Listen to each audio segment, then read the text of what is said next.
Well, hello everybody. Welcome to another episode of Chutzpah and Soul. And some of these questions will relate to mental health as well.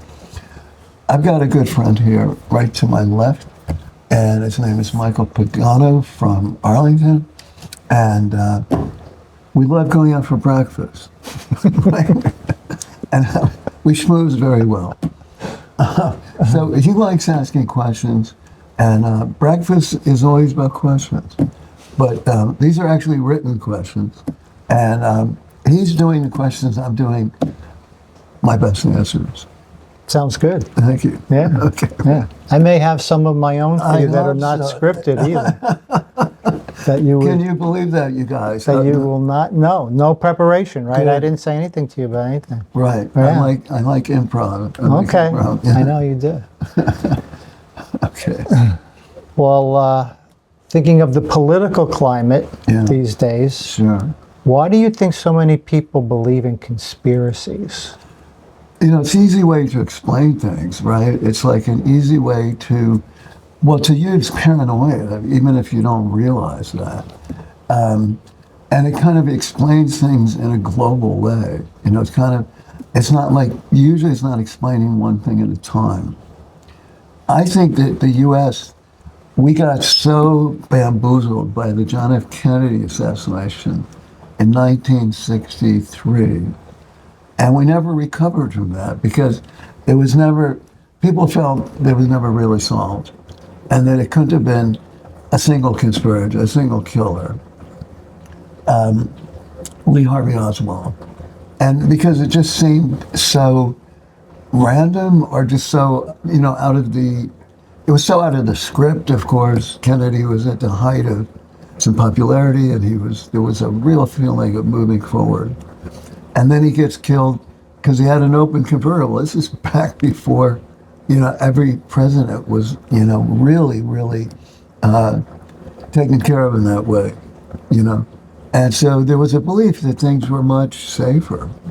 And this was in Dallas, and so it was such a tragedy that people could not accept the answers, and so I think that led to until this day there's still people who believe, and even credible people. It wasn't only wackos, but to this day it's really affected the dialogue. That's a good point. I didn't think of that. I think you're absolutely right. Yeah. I think a couple of things happened. One, exactly what you're saying. Now, people don't know who to trust. Right. Who's going to give them accurate information. And at that time, who was there? CBS, and there weren't all these different media outlets either. Yeah, but it's worse when there's too many. Now there's so many. Yeah. At the time, there weren't even that many, and people didn't believe them. Yeah. And then, now that you're saying that, it's making me think, oh yeah, 1960s, 70s, 80s, the world is changing, marketing is becoming big, and people are thinking, oh, this whole am I going to make money doing this? Can I make money in a By name? selling a concept? Yeah, by making up by perpetuating a story that I don't really know if it's true or not, but people are really paying attention to me. And I write this article about, the Kennedys were involved with the mafia. The Kennedys were involved with this group. And Marilyn Monroe. And then there were labor unions that didn't like them. That's right. And now suddenly when I write an article, people are reading it. Right. So people they're not necessarily believing what they're saying? Well, yeah, they're kind of latching on to, I can make a name for myself by perpetuating the unknown, right? And just sprinkling in a possibility. Which is really not good journalism, though, is it? Oh, no, it's not journalism. That's the thing. I have a question there about what's the difference between Fox News and journalism, like everything. People don't realize that journalists have to work hard. They don't just sit behind a desk. They go out and interview many, many people. And they have to get credible sources, and they have to check, and they apologize. They correct mistakes. God, unbelievable. Correct mistakes. That kind of thing. I do think, though, do you feel, though, that because of Fox, the popularity and the forum, that even some other outlets that are considered liberal now, they push it too? Like they Yeah. kind of push their agenda more than they used to at one time? Because there's not, right, because there's not really enough money being spent on the news. It's been cut back. There's very few investigative reporters, which is what you need. You know, we wouldn't have gotten to the bottom of Watergate without Bernstein and Woodward and other people from the Washington Post. They spent months and months and months. You can't just sit at a desk and pour out opinions or just have different guests on. That doesn't do it, right? You have to go out and do shoe leather. What do they call that? Like That's true. That makes sense. I like that. Yeah. And so, you know, we don't have a good media right now, you know. And of course, social media, you know, on the one hand, it's really nice that people can feel like they can get an audience or vent or whatever, but it makes verification really, really difficult because people are not on the same wavelength. There's not consensus about basic facts. Well, that's the next question. How did you dispute with common sense? Yeah. Where is common sense? I mean, it seems to be going out, you know? But I think, you know what I think would happen? If you were talking to, if I was a conservative, let's say, Republican. No, you're not allowed to use the word conservative. Oh, okay, We're it's gonna coming get out. to- All right. Yeah, right. All right. Yeah. If I was on a different, my common sense could be very different than your common sense, which contradicts the word itself, right? Yeah. Common sense. right. But now it's not common anymore what common sense is. Right, but is People there, have different opinions of what makes sense to them. right, but there's a thing called facts. I mean, Yep. there are objective facts. Right? There are objective facts. We do have gravity, things like that. Right, And right. so if we can't even agree on that, we're in really deep We shit. are. Look, Google, I think I had said this to both of you guys. Google the percentage of people who believe that the earth is flat. Flat Oh. earthers. How many? A lot. Like a shockingly high percentage of people. Where you would have been, I would have thought it would have been like, I don't know, 0.0% or 0.5%. Yeah. It's a much higher number than that. And I Well, looked we've got to make sure with Johans, who's right here behind the camera, that he doesn't believe in the flat earth theory. there could be somebody in this house right now who's a flat earther. It could be. And Amos, our cat, is. No, so it's like, yeah, what are some other things like that are crazy that people believe That in? people believe in. Oh, we'd They have don't to. believe in evolution. Yeah, evolution's one. Right. Yeah, I know. I was talking to someone the other day who was really doubting that all the bones that we're finding Yeah. make up all these dinosaurs. Oh, they don't believe in archaeology or It something? was kind of like, well, they're just putting all these different bones together, and And that somebody's planting them now or well, something? it was just kind of shocking because I think they're a very smart person. Yeah. But they sometimes there's no explanation. You don't know know. where people's minds are and what they're Yeah, and thinking. isn't that some basic lack of critical thinking that we're not being taught, or that a lot of people haven't been taught? I agree with you 100%. I think there should be in schools with children exercises where kids. How would you do it? Would you have them see something, watch something, report Yeah, on it? How would you that's do true. that? Get them Well, I like the children's game Telephone. telephone. Yeah. Yeah. Where like you can't keep a secret. You can't keep a secret after 2 or 3 people. So you couldn't have a conspiracy with thousands because it would get out right away. Like people who still think that the 9/11 was an inside job. All right. If that were true, how many millions of people would know that or would have to not know it? In other words, the mafia can do a conspiracy because they're, really loyal in a small group and they're sworn to say what it's saying. But you could have 10,000 people, 20, 100,000 people in a conspiracy. No, do you think it's really just a matter of trust? Like people just don't trust Of the media or the something. media, Yeah. people in charge? That's true. So if you say what you said, which makes a lot of sense, like for this to be a conspiracy, Right. it's really, really going to be involved, and they say, well, I just don't believe them anyway. I Yeah. don't believe anything they say anyway. Yeah, that is the ultimate answer to everything, right? And then there's the other thing called whataboutism. Have you heard of that expression? So whataboutism, if you bring up what Trump is doing, it's always, what about what Biden did with letting you know? Whataboutism. Yeah. They're never on the subject. Right. right? I'm glad they have a term for that, right? I think we should have terms for everything. Well, speaking of that, what term should we have instead of conservative? Yeah, right way. I mean, conservative used to mean something, and it wasn't a cult. It wasn't at all like that. William F. Buckley, who some of us grew up with, he was a true conservative. George Will is a true conservative. And conservatives they're rational people. They just believe, that markets should be the dominant force. They're against a lot of government spending. They want to, limit government, and they also believe that. Some of them believe a lot in privacy, and believe, the libertarian style. Okay. Yeah.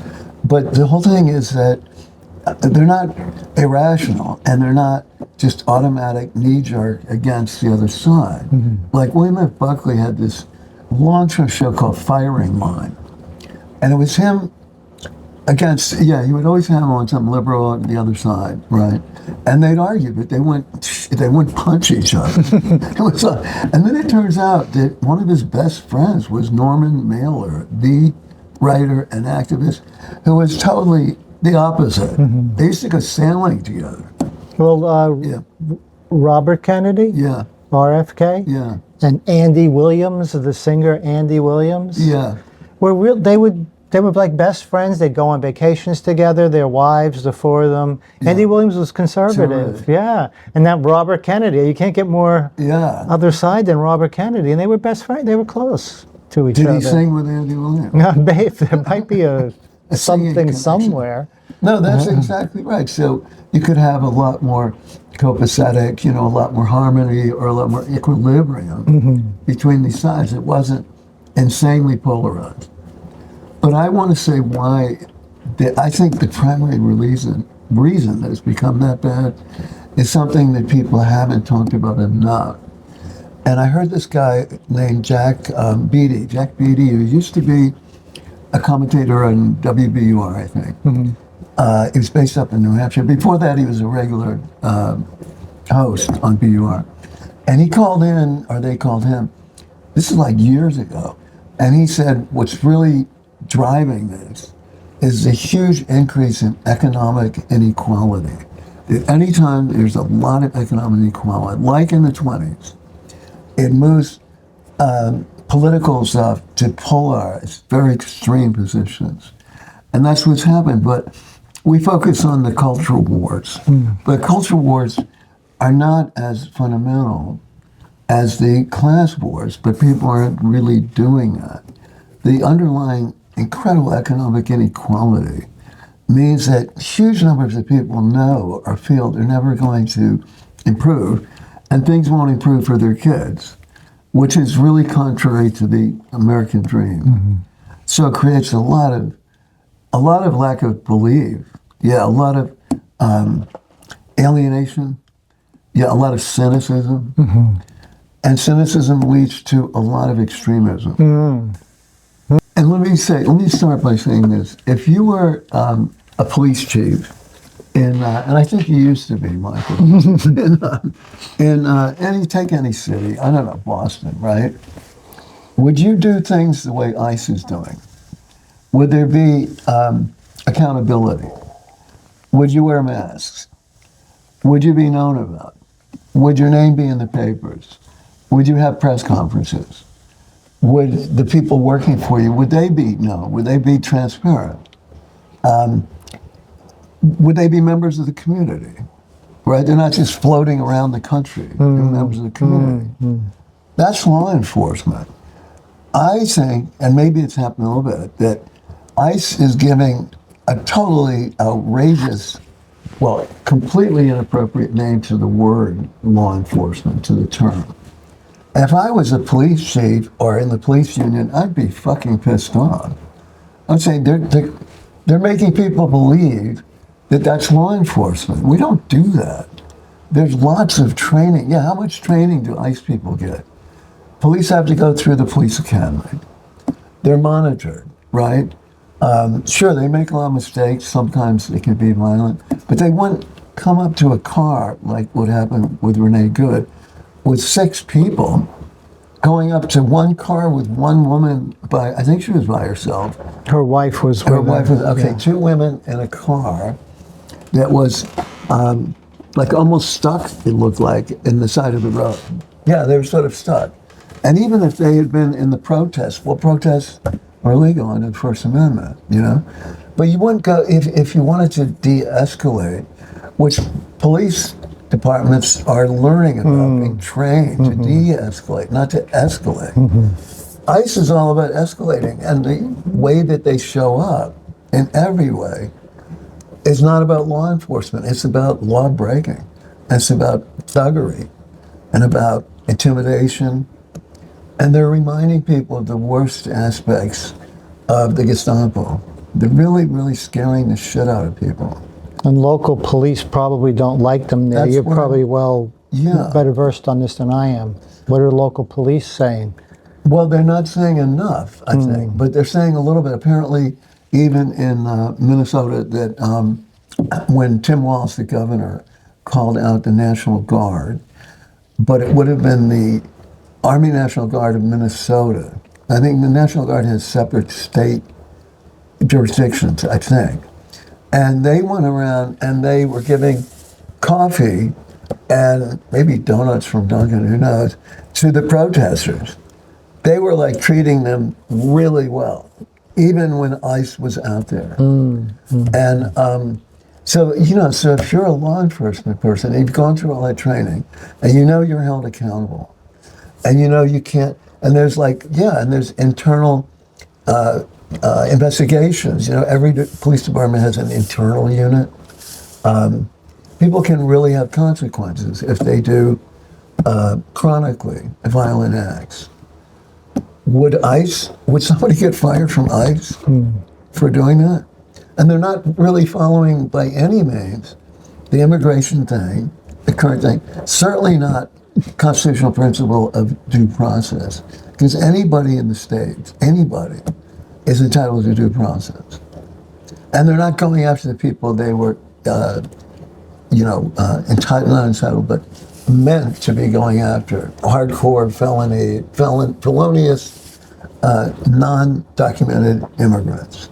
They're not doing that. I mean, they're doing, a broad sweep. So when you do things in that kind of way, how many mistakes do you make? And if you don't have a self-correcting system, that's a term that Yona Harari, what's his first name? Yeah, that famous guy who wrote *Sapiens*, has a new book out called *Nexius*, which is about communication systems throughout history. And the only communication systems that work are ones that are self-correcting, meaning that if the communicator, the person sending out a message, discovers that it's not true, they correct it. They don't just do like what Trump does, is dig down, double down, never admit that it's wrong, okay? So there's lots of systems that are not self-correcting. Certainly dictatorships are impossible to self-correct. But journalism is meant to be self-correcting, and good journalism does it. Well said. Ask or look at the term illegal immigration. Yeah. What do you think of that term? And why I have a problem with it, because people come in from all kinds of directions and are allowed to immediately ask for asylum, okay? But the asylum system, the courts are so backed up, it takes years to be heard, right? To have a hearing. So in the meantime, they have some choices to, to go underground, I guess, or to find a way to get on a green card, but that's hard to do. I think Johan's here. Work permit and Social Security. How do they? Temporary work permit and Social Security. How do they get it done? After 3 months after request asylum. Okay. Oh, after 3 months after they. Pursuing the asylum, no unapproved asylum. Yeah, but they're waiting. They are allowed to work for after 3 months. Yeah, up to 3 months. Yeah, and But the legal status is seeking for asylum, yeah, and it can take years. 3 months, 3 years, 10 years. Right.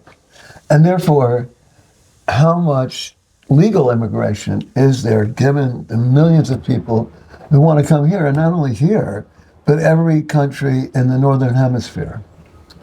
Every country in Europe, every country in the Northern Hemisphere has a higher standard of living and is doing much better, has less climate change, everything. So they're going to keep coming. Are we handling it well?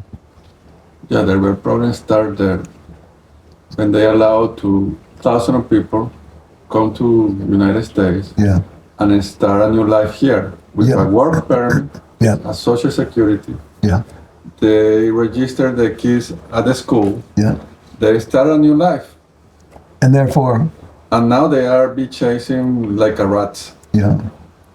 That's Yeah. mine. Yeah. And the thing is, like, Johannes knows how long it takes to get citizenship. And everything they did is legal. Yeah. Like to this point, Yeah, they there was applied, they're waiting, they did Yeah. everything. It's just that the time hasn't come yet. Yeah, and that the system is broken. The system's broken. Yeah. That's right, because there is a lot of others that cross the border with no seeking for asylum, nothing. They are totally illegal. Yeah, that's true. Yeah. They exist. There are the few. Right. They are chasing people with address, Yeah. with driver license. And facial recognition, I heard. They're now doing that. Yeah. They have the biometrics. They Yeah. are Yeah. in the right path. Yes. Well, and you know, the thing is, like, when people say my grandparents came legally, well, first of all, it was much easier to get in. But second of all, there were plenty of times where certain groups were scapegoated, Italians, Jews, and so forth, back in the early 20s. And they were like, it was closed. People coming from different countries in Europe. And so it's not like we've always had a fair immigration system. We haven't. There's always been discrimination based on ethnicity and so forth. But now it's like out in the open, and a government being proud of that, like doubling down and being proud of preventing immigrants. And he, you know, Trump said that when he took the famous elevator ride in 2016 to announce his first, the candidacy for the first term. It might have been 2015. And he went down this elevator somewhere and he started blasting immigrants from where? I don't know, you know, shithole countries, as he calls it, you know? It was like one of the most unbelievable ways to start a presidential campaign. These things are unprecedented that have been happening. And if you're like maybe 21 years old, you might not know that. You might not know how unprecedented it is, you know? And so the thing is, so, you know, people who are in favor of immigration or defending immigrants, we call it undocumented immigrants instead of illegal, meaning they don't have all the documents in place, let's say. But if you have ICE going after people who are standing in front of a citizenship ceremony, that they're about to go inside to have a citizenship, what is not ceremony, what do you call it? When you go in and get the citizenship. Of ceremony. What's that? Of ceremony. Ceremony, thank you. Yeah. Citizenship ceremony. They've actually picked up people who are standing outside to get it. And then the whole thing using kids, there's the thing about the 5-year-old kid right now, I forgot his name, who was picked up, the one in the bunny costume. Yeah. They were doing that to lure his parents out of the school. So it was like, you know, and fortunately, a judge said that's 100,000% illegal. But I don't know if the kid has been released. So not only is it like not law enforcement, but it's not responding to the courts. I mean, we have to have, you know, a 3-part system, right? The judiciary, the executive, and the legislature. And of course it's broken down because we've allowed, or he's taken so much power in the executive. And that's what every dictator has always done. You can't have competition, you know? Competition, you know, in terms of that, you know, creates some equilibrium, some balance. But the thing about facts, yeah, that was a larger thing. I think that people can be focused so much on facts they don't get the big picture. It's like the thing about seeing the trees rather than the forest, or instead of the forest for the trees. I mean, you need big picture to figure out, well, what is the trend? Why is it happening? What are the causes behind it? Because we're really focusing, it looks like, on details and not the big picture. Yeah. And the details we can get from video, everybody's taking videos and everything. And that tells that, but it doesn't tell the backstory. It doesn't tell the intellectual story, whatever, the philosophical story, the political story.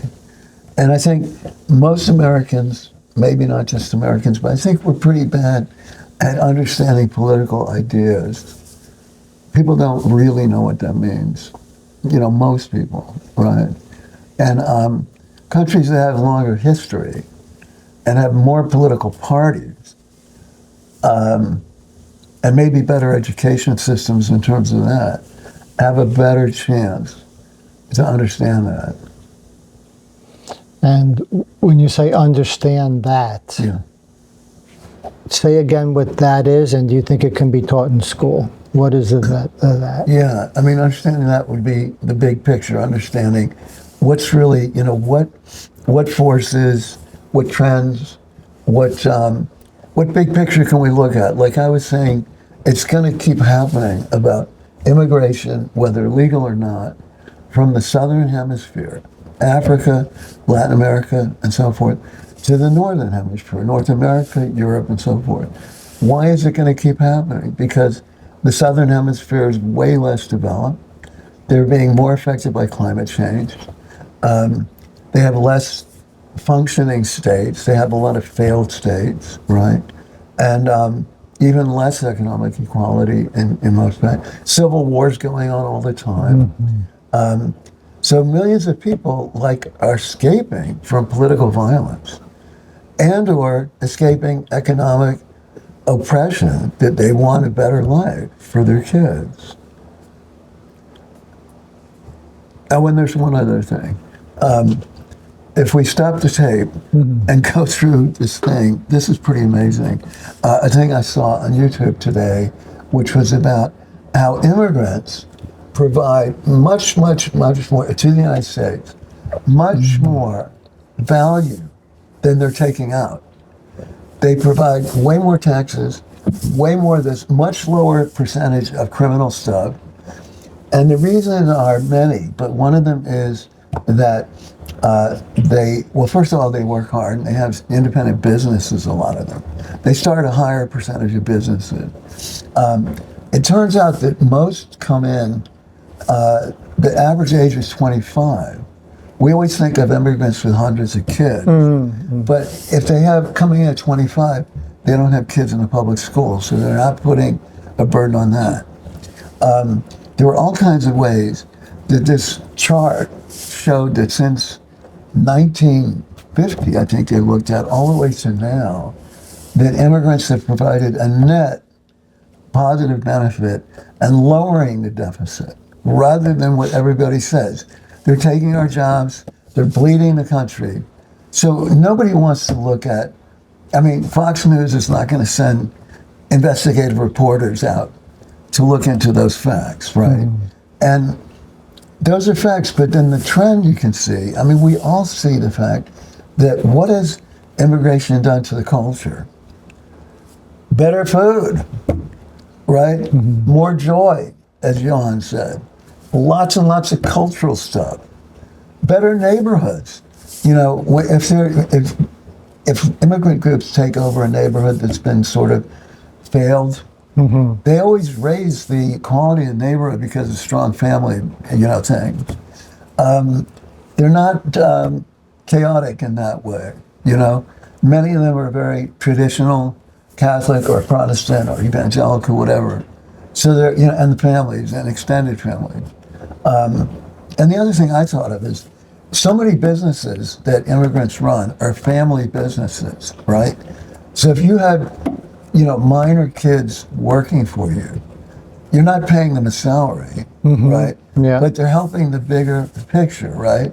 And so they're not taking somebody else's job, right? Right. Yeah, they're just helping the whole. So there's much more cooperation and being part of the whole, being part of the community. And we all want that. Yeah, it was this main tenet of this country's philosophy. It's the Statue of Liberty. It's I know. come here. You know, Yeah. this is a free and open society. We will not discriminate against you based on your religion, Right. anything like that. This was like a haven for people to come to, and a lot of people were very proud of that. Of course.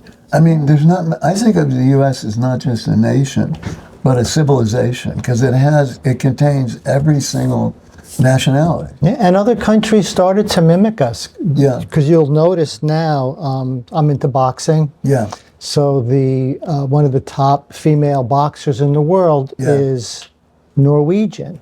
Okay. Oh. She's a black woman. Oh, a black Like her Norwegian? background is she's not Norwegian in what we think of as a Norwegian. Yeah. She does not have blonde hair. She doesn't have blue eyes. Is she from tall? Like. No, Okay. I think she was from South America originally. Her parents were from South America. Oh, she's not black African. Then. No. Okay. But she certainly doesn't look Norwegian. Right. But she is. Exactly. She's a Norwegian woman. This Exactly. is her country. Exactly. So I've noticed, obviously, in France, a lot of black yeah. people in A France, lot. A lot. and And in other UK too. UK too. And I think, you look back at history, it didn't happen really before the formation of the United States. Countries were, everyone in Italy was Italian, everyone in Greece was Greek, everybody in all Well, these they weren't places nations, was by that. the way. There weren't many. They weren't nations. They were just empires. They were kingdoms. Empires. Yeah, right. And then when they became nations, they identified with their group. Yeah. And we were. I mean, that you got to at least give the United States credit for that. That the English who came over here, Opened it up. yeah, they weren't like, okay, this is a new country for English people. Well, only, yeah. They didn't. I mean, look what they did to the Native Americans. You can't That's give what I them was too gonna much say. credit. Yeah, no, that's what I was saying. They can't get too much credit. That's why we were just You know. doing a thing the other day about diaspora, which is like exile and so forth, groups. And we did it on a Tibetan woman. Tibetans have only been in exile, basically. And Jews have been in exile all over the world for years, diaspora. And our friend Johan's here, who's Colombian and Venezuelan, and then came to the States. So, and he's had to move for some reasons, various reasons. Venezuela became a failed state. And people look to the U.S. as some bettering thing.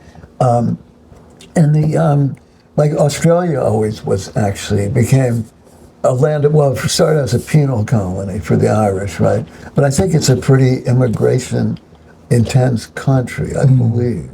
I think there's a lot of ethnic groups there, I think. I'm not sure. But so when we break down into nations, that leads to what you and I talked about, nationalism as opposed to patriotism.